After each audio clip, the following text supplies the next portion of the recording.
जय हे भगवती सुरभारती तव चरणौ प्रणमामः।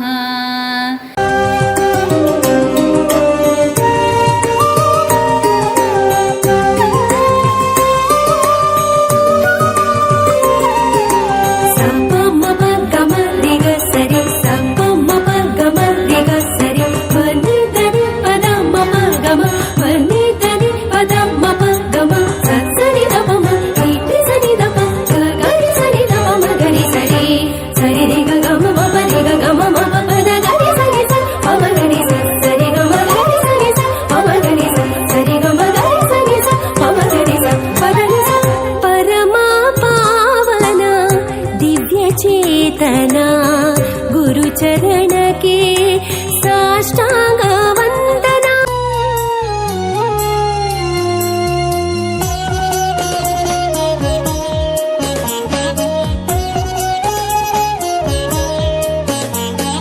मनसा सततं स्मरण। ಕಾರಣ ಈ ನಮ್ಮ ಒಂದು ಸಂಸ್ಕೃತ ಭಾಷೆ ಮತ್ತು ನಮ್ಮ ಒಂದು ಭಾರತೀಯರ ಸಂಸ್ಕೃತಿ ಯಾವುದೇ ಒಂದು ದೇಶದ ಶ್ರೇಷ್ಠತೆಯನ್ನ ಜ್ಯೇಷ್ಠತೆಯನ್ನ ಆ ದೇಶದ ಆರ್ಥಿಕ ಸ್ಥಿತಿಗತಿಗಳಿಂದಾಗಲಿ ಅಥವಾ ಭೌಗೋಳಿಕ ವ್ಯಾಪ್ತಿಯಿಂದಾಗಲಿ ವೈಜ್ಞಾನಿಕ ಪ್ರಗತಿಯಿಂದಾಗಲಿ ಅಳೆಯಲು ಸಾಧ್ಯವಿಲ್ಲ. ಏಕೆಂದರೆ ಆ ದೇಶದ ಸ್ವತ್ತು ಸಂಪತ್ತು ಎಂದರೆ ಆ ದೇಶದ ಮೌಲ್ಯಾಧಾರಿತವಾದಂತಹ ಒಂದು ಸಂಸ್ಕೃತಿ. ಈ ಜಗತ್ತಿನ ಎಲ್ಲಾ ದೇಶಗಳ ಪೈಕಿ ಅತ್ಯಂತ ಧೀಮಂತ ಶ್ರೀಮಂತ ಜೀವಂತವಾದ ಸಂಸ್ಕೃತಿ ಅಂದ್ರೆ ನಮ್ಮ ಭಾರತೀಯ ಸಂಸ್ಕೃತಿ ಬಂಧುಗಳೇ. ನಾವು ಹೇಳಲಿಕ್ಕೆ ಬಹಳ ಹೆಮ್ಮೆ ಆಗುತ್ತೆ. ಯಾಕಂದ್ರೆ ಈ ಸಂಸ್ಕೃತಿಯ ಬೇರುಗಳಿರುವುದು ಈ ಒಂದು ಭರತ ಭೂಮಿಯ ಪುಣ್ಯ ಭೂಮಿಯಲ್ಲಿ. ಆ ಬೇರುಗಳ ಸಾರವಿರುವುದು ನಮ್ಮ ಸಂಸ್ಕೃತದ ಗ್ರಂಥಗಳಲ್ಲಿ. ಆ ಸಾರದ ಸೌರಭವಿರುವುದೇ ನಮ್ಮ ಮಠ ಮಂದಿರಗಳು ಮತ್ತು ನಮ್ಮ ಸಂಸ್ಕೃತ ಪಾಠಶಾಲೆಗಳು. ಕೆಲವು ನಮ್ಮ ಶಿಕ್ಷಕರ ಒಂದು ಸಣ್ಣ ಬೇಡಿಕೆಗಳಿದ್ದಾವೆ. ಅದನ್ನ ಈ ಒಂದು ಎಲ್ಲರ ಸಮಕ್ಷಮದಲ್ಲಿ ನಾನು ಅವನ್ನ ಹೇಳ್ಬೇಕು. ಯಾರು ಕೂಡ ಅನ್ಯದ ಭಾವಿಸಬಾರದು. ಏನಿಲ್ಲ, ನಮ್ಮ ಶಿಕ್ಷಕರಿಗೆ ಕೊಡ್ತಾ ಇರೋದು ಕೇವಲ ಒಂದು SDS ಸಿಗ್ತಾ ಇದೆ. ಅದಕ್ಕೆ ಕೇಳ್ತಾರೆ ನಿಮಗೆ ತರಬೇತಿ ಆಗಿಲ್ಲ. ನಾವು ನೋಡಿದೀವಿ ಫಸ್ಟ್ ಯಾವುದೇ D.Ed TCH ಆದ್ಮೇಲೆ ಶಿಕ್ಷಕರನ್ನು ನೇಮಕ ಮಾಡ್ಕೊಳ್ತಾ ಇದ್ರು. ಅವರ ಇಲಾಖೆಯಿಂದ ತರಬೇತಿಯನ್ನು ಕೊಟ್ಟು ಅವರಿಗೆ ತರಬೇತಿಯನ್ನು ಕೊಟ್ಟು ಅವರಿಗೆ ವೇತನವನ್ನ ಅವರಿಗೆ ಏನು ತರಬೇತಿ ವೇತನ ಕೊಡಬೇಕು ಆ ತರ ಕೊಡ್ತಾರೆ. ನಾವು ಅದಕ್ಕೆ ಗಮನದಲ್ಲಿ ನಾವು ನಿಮ್ಮಲ್ಲಿ ಪ್ರಾರ್ಥನೆಯನ್ನು ಮಾಡ್ತೀವಿ. ನಮ್ಮ ವಿಶ್ವವಿದ್ಯಾಲಯದಲ್ಲಿ D.Ed ಸಮಾನವಾದಂತಹ ಯಾವುದಾದ್ರು ತರಬೇತಿ ಕೇಂದ್ರವನ್ನು ತೆರೆದು ಯಾರ್ಯಾರು ಇಲ್ಲಿ ತರಬೇತಿ ಆಗಿರುವಂತಹ ಶಿಕ್ಷಕರು ಇದ್ದಾರೆ ಅವರೆಲ್ಲ ತರಬೇತಿ ವೇತನವನ್ನು ತಗೊಳ್ತಾ ಇದ್ದಾರೆ. ಯಾರು ತರಬೇತಿ ವೇತನವನ್ನು ತಗೊಂಡಿಲ್ವೋ ಅವರಿಗೆ ದಯಮಾಡಿ ನೀವು ಆ ಒಂದು ತರಬೇತಿ ಆ D.Ed ಸಮಾನವಾದ ಒಂದು ಕೇಂದ್ರವನ್ನು ತೆರೆದು ನಮಗೆ ತರಬೇತಿಯನ್ನು ಕೊಟ್ಟು ಎಲ್ಲರೂ ಕೂಡ ತರಬೇತಿ ವೇತನವನ್ನು ಕೊಡಬೇಕು. ಹಾಗೆ SC ST ಶಿಕ್ಷಕರಿಗೆ ವಿದ್ಯಾರ್ಥಿಗಳಿಗೆ ಈ ಬಾರಿ ಉಚಿತವಾಗಿ ನಮ್ಮ ವಿಶ್ವವಿದ್ಯಾಲಯದ ಪಠ್ಯಪುಸ್ತಕಗಳನ್ನು ಕೊಡ್ತಾ ಇದ್ದಾರೆ. ಅದನ್ನು ಎಲ್ಲ ವಿದ್ಯಾರ್ಥಿಗಳಿಗೂ ಮುಂದಿನ ದಿನಗಳಲ್ಲಿ ಶೈಕ್ಷಣಿಕ ವರ್ಷದಲ್ಲಿ ವಿಸ್ತರಿಸಬೇಕು ಅಂತ ಅವರಲ್ಲಿ ಕೇಳ್ತಾ, ವಿಸ್ತರಿಸಿ ಆ ಪಠ್ಯಪುಸ್ತಕಗಳು ನಮಗೆ ಆ ಶೈಕ್ಷಣಿಕ ವರ್ಷದ ಪ್ರಾರಂಭದಲ್ಲಿ ಸಿಗುವಂತಾಗಬೇಕು ಅಂತ ಅವರಲ್ಲಿ ಕೇಳ್ತಾ, ಮತ್ತೆ ವಿಶ್ವವಿದ್ಯಾಲಯದ ಜಾಲತಾಣದಲ್ಲಿ ಪಾಠಶಾಲೆಗಳ ಸಮಗ್ರ ಮಾಹಿತಿ ಪ್ರಕಟ ಆಗಬೇಕು. ಮತ್ತೆ ನಮ್ಮ ಹಲವು ದಿನಗಳ ಬೇಡಿಕೆ ಶಿಕ್ಷಕರಿಗೆ ನಮಗೆ ಗುರುತಿನ ಚೀಟಿ ಎಲ್ಲೂ ಆದ್ರೆ ನಿಮ್ಗೆ ಐಡಿ ಕಾರ್ಡ್ ತೋರಿಸ್ರಿ ಅಂತಾರೆ. ನಾವು ಸುಮಾರು ನಾವು ಕೇಳಬಾರ್ದು ಅಂತ ಇದ್ದೆ, ನಾವು ಕೇಳಿ ಸಾಕಾಗಿ ಕೇಳಬಾರ್ದು ಅಂತ ಇದ್ದೆ. ಅವೆಲ್ಲ ನಮ್ಮ ಶಿಕ್ಷಕರ ಒತ್ತಡದಿಂದ ಇವತ್ತು ಕೇಳ್ತಾ ಇದ್ದೀನಿ. ಎಲ್ಲರೂ ಕೂಡ ಗುರುತಿನ ಚೀಟಿಯನ್ನ ಕೊಡಿಸಬೇಕು. ಮತ್ತೆ ಇನ್ನು सततं वदनीयं लोकहितं मम करणीयं लोकहितं मम करणीयं मनसा सततं स्मरणीयं वचसा सततं वदनीयं लोकहितं मम करणीयं लोकहितं मम करणीयम्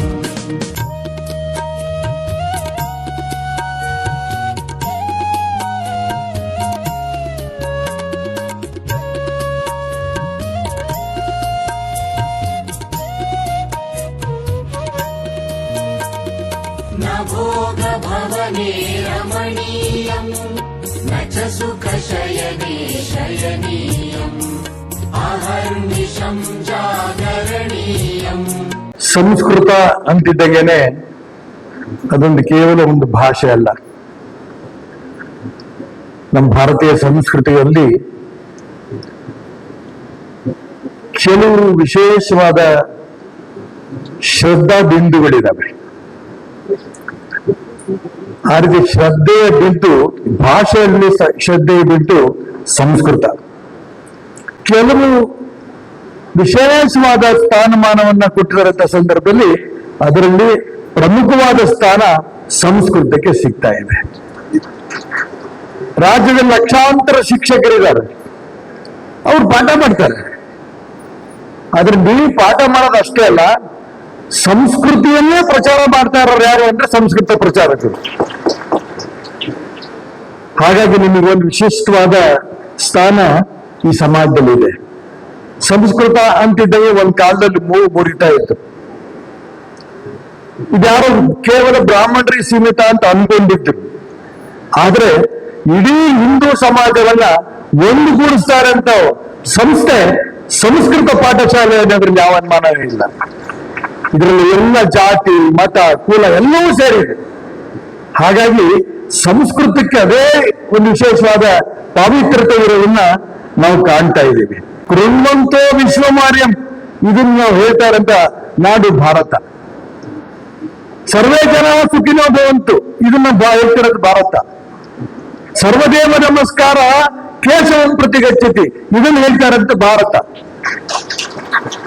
ಹಂಗಾಗಿ ಭಾರತ ಎಲ್ಲರಲ್ಲೂ ವಿಶೇಷ.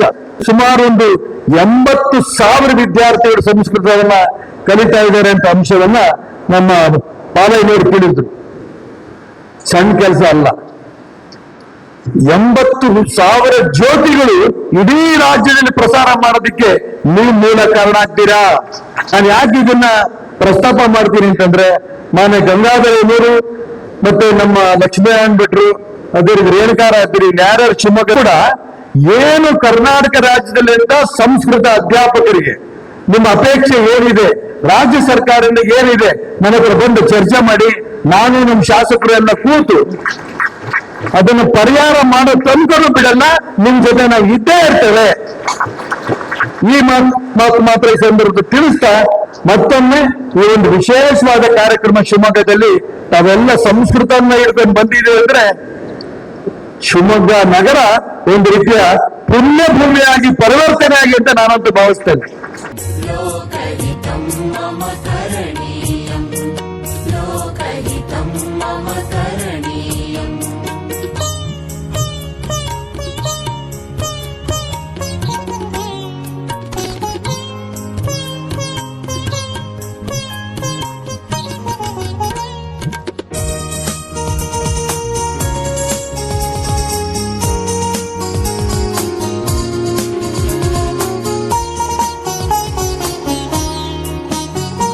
न जातु दुःखं गणनीयं न च निजसौख्यं मननीयं कार्यक्षेत्रे त्वरणीयं लोकहितं मम करणीयं लोकहितं मम करणीयम्.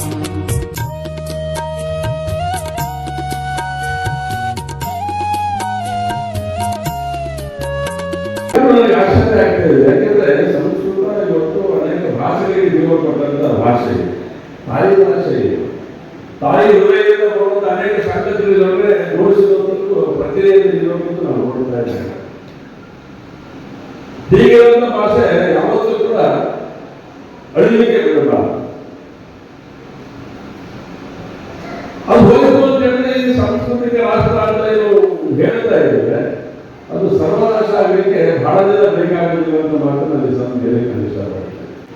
ಉತ್ತರಾಖಂಡಿನ ಶಿಕ್ಷಣ ಸಚಿವರು ಮತ್ತೂರು ಗ್ರಾಮಕ್ಕೆ ಬರ್ತಾರೆ.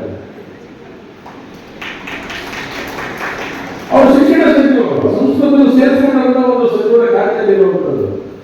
ಅವರು ಅಲ್ಲಿಗೆ ಬರ್ತಾ ಇದ್ದಾರೆ. ಯಾಕೆ ಅಂತ ಕೇಳಿದ್ರೆ ಸಂಸ್ಕೃತವನ್ನ ಸರಿಯಾದ ಪ್ರತಿಯೊಬ್ಬ ಮನುಷ್ಯರು ಕೂಡ ಮಾತಾಡುವ ರೀತಿ ಒಳಗಡೆ, ಸಹಜವಾದ ರೀತಿಯಲ್ಲಿ ಮಾತಾಡುವ ರೀತಿ ಒಳಗಡೆ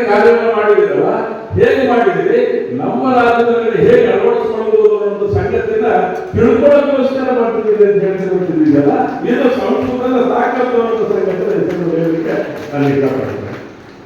ಯಾವಾಗ ಅಂತ ಕೇಳ್ತಾರೆ. ಅವನು ಅಂಗಡಿ ಮಾಲೀಕ ಬಹಳ ಬುದ್ಧಿವಂತ ಇದ್ದ. ಅವ್ರು ಎಷ್ಟು ಚೆನ್ನಾಗಿ ಹೇಳಿದ ಅಂದ್ರೆ, ಸಾಮಾನ್ಯವಾಗಿ ಎಲ್ಲರೂ ಈಗ ಎಕ್ಸ್ಪೈರಿ ಡೇಟ್ ನೋಡ್ತಾರೆ. ವಸ್ತು ಕೊಡ್ಬೇಕಾದ್ರೆ, ಅದರಲ್ಲೂ ಮೆಡಿಸಿನ್ಸ್ ಕೊಡ್ಬೇಕಾದ್ರಂತೂ ಬಹಳ ನೋಡ್ತಾರೆ ಪರ್ಟಿಕ್ಯುಲರ್ ಆಗಿ. ಅದರಲ್ಲೂ ವಿದೇಶಿಯರಂತೂ ಇದ್ರ ಬಗ್ಗೆ ತುಂಬಾ ಗಮನ. ಆಗ ನಾವು ಆ ಪ್ರಶ್ನೆ ಕೇಳಿದ ಕೂಡಲೇ ಅಂಗಡಿ ಮಾಲೀಕ ಬಹಳ ಚೆನ್ನಾಗಿ ಉತ್ತರ ಕೊಡ್ತಾನೆ. ಇದೊಂದು ಎಕ್ಸ್ಪೈರಿ ಡೇಟು ಇಲ್ಲ, ಇದಕ್ಕೆ ಎಕ್ಸ್ಪೈರಿ ಡೇಟ್ ಇಲ್ಲ, ಆದ್ರೆ ಇದು ಧರಿಸ್ಕೊಂಡ್ರೆ ನಿನ್ನ ಎಕ್ಸ್ಪೈರಿ ಡೇಟ್ ಎಕ್ಸ್ಟೆಂಡ್ ಆಗುತ್ತೆ. ಇದನ್ನ ಯಾಕೆ ಹೇಳಿದೆ ಅಂದ್ರೆ, ಈ ಸಂಸ್ಕೃತದ ಸ್ಥಾನ ಇಂಥದೇ ಅಂತ. ಇದರ ಆರಂಭ ಇಲ್ಲ ಅಂದಮೇಲೆ ಯಾವುದು ಹುಟ್ಟುತ್ತದೆಯೋ ಅದು ಸಾಯುತ್ತದೆ, ಹುಟ್ಟು ಯಾವುದಕ್ಕಿಲ್ವೋ ಅದಕ್ಕೆ ಸಾವು ಇಲ್ಲ. ಆದ್ರಿಂದ ನಷ್ಟಂ ಅನ್ನೋ ಹಾಗೆ ಅಂಥದ್ದು ಇದಕ್ಕೆ ಅನ್ವಯಿಸಲಿಲ್ಲ. ಯಾಕೆಂದ್ರೆ ಇದು ಹುಟ್ಟಿದ್ದು ಎಂದು ಅನ್ನೋದು ಗೊತ್ತಿಲ್ಲ. ನದಿಯ ಮೂಲ, ಋಷಿಯ ಮೂಲವನ್ನು ಹುಡುಕುವುದು ಎಷ್ಟು ಕಷ್ಟವೋ ಹಾಗೆಯೇ ಈ ಭಾಷೆಯ ಮೂಲವನ್ನು ಹುಡುಕುವುದು ಕೂಡ ಅಷ್ಟೇ ಕಷ್ಟ. ಮೂಲಭೂತವಾಗಿ ಬಂದಿರತಕ್ಕಂಥ ಈ ಭಾಷೆ ಇದೆಯಲ್ಲ ಸಂಸ್ಕೃತ, ಇದನ್ನ ಪುನರುಜ್ಜೀವನಗೊಳಿಸಿಕೊಂಡ್ರೆ ಬಹುಶಃ ಇದು ಎಲ್ಲ ಭಾಷೆಗಳಿಗೂ ಒಂಥರ ಸಾಡೆ ಹಿಡಿದಂಗೆ ಆಗ್ತದೆ. ನಾಲಿಗೆಯನ್ನು ಸಾಮಾನ್ಯವಾಗಿ ಅಮರಕೋಶವನ್ನು ಓದಿದ್ರೆ ನಾಲಿಗೆ ಹರಿತಾಗ್ತದೆ. ಬೇರೆ ಎಲ್ಲ ಹಳೆಗನ್ನಡ ಶಬ್ದಗಳಿರ್ಬೋದು ಅಥವಾ ಬೇರೆ ಬೇರೆ ಯಾವುದೇ ಭಾಷೆಗಳ ಶಬ್ದಗಳಿರ್ಬೋದು, ಅದನ್ನು ಮಾತನಾಡಲಿಕ್ಕೆ ನಾಲಿಗೆಗೆ ಒಂದು ಒಳ್ಳೆ ವ್ಯಾಯಾಮ ಮಾಡಲಿಕ್ಕೆ ಒಂದು ತಯಾರಿ ಮಾಡುವಂತೆ ಆಗ್ತದೆ ಈ ಸಂಸ್ಕೃತ ಭಾಷೆ. ಅಂತ ಒಂದು ಹಿನ್ನೆಲೆ ಇರುವಂತಹ ಸಂಸ್ಕೃತ ಭಾಷೆ ಭಾರತೀಯತೆಯ ಒಂದು ವೈಶಿಷ್ಟ್ಯತೆ ಅನ್ನೋದನ್ನು ಕೂಡ ನಾವು ಗಮನಿಸಬೇಕು. ಭಾರತೀಯತೆಗೆ, ಭಾರತೀಯ ಸಂಸ್ಕೃತಿಗೆ ಹಿರಿಮೆ ಗರಿಮೆಯನ್ನು ತಂದುಕೊಟ್ಟದ್ದು ಇವತ್ತು ಈ ಸಂಸ್ಕೃತ ಭಾಷೆ. ನಿಮ್ಗೆಲ್ಲ ಗೊತ್ತಿರಬೇಕು, ನಮ್ಮ ಕರ್ನಾಟಕ ಸರ್ಕಾರಕ್ಕೆ ಈ ಕೆಲವು ವರ್ಷಗಳ ಹಿಂದೆ ರಾಜ್ಯಪಾಲರಿದ್ದರು.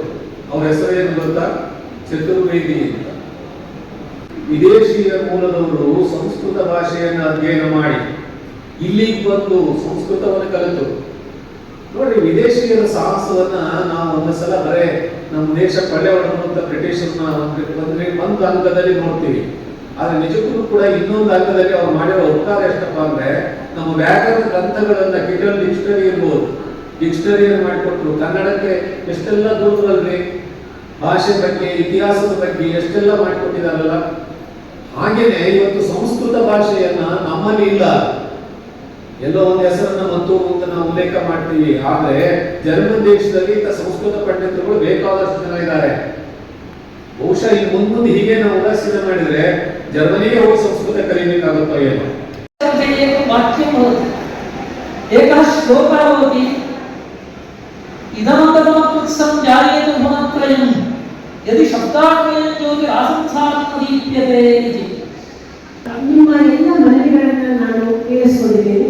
ವಿಶ್ವವಿದ್ಯಾಲಯದಿಂದ ಏನು ಕೆಲಸ ಆಗಬೇಕಾಗಿದೆ ಅನ್ನೋದ್ರ ಬಗ್ಗೆ ಸಾಕಷ್ಟು ನನ್ನ ಮನಸ್ಸಿನಲ್ಲಿ ಕೂಡ ಇದೆ. ಮೊದಲನೇದಾಗಿ ನಾನು ಅಸ್ಮಾಕಂ ಕಾರ್ಯಕ್ರಮವನ್ನು ಮಾಡಿದ್ದಕ್ಕೆ ಎಲ್ಲ ನನ್ನ ಶಿಕ್ಷಕ ಮಿತ್ರರಿಗೆ ವಿಶೇಷವಾದ ಅಭಿನಂದನೆಗಳನ್ನು, ಶುಭಾಶಯಗಳನ್ನು, ವಿಶ್ವವಿದ್ಯಾಲಯದ ಪರವಾಗಿ ತುಂಬ ಹೃದಯದ ಮೆಚ್ಚುಗೆಯನ್ನು ನಾನು ಇಲ್ಲಿ ವ್ಯಕ್ತಪಡಿಸಲು ಇಷ್ಟಪಡ್ತೀನಿ.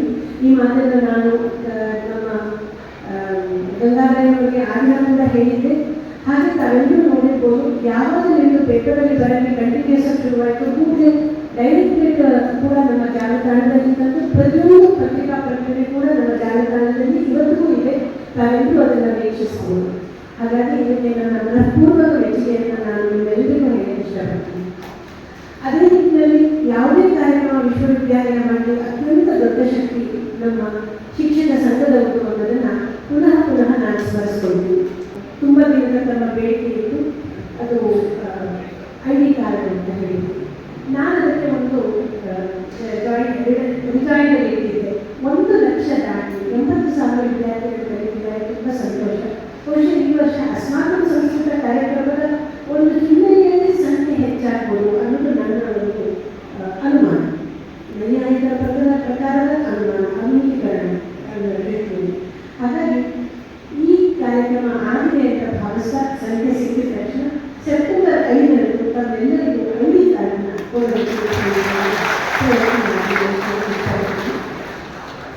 ಎಲ್ಲರೂ ಗೂಗಲ್ ಫಾರ್ಮ್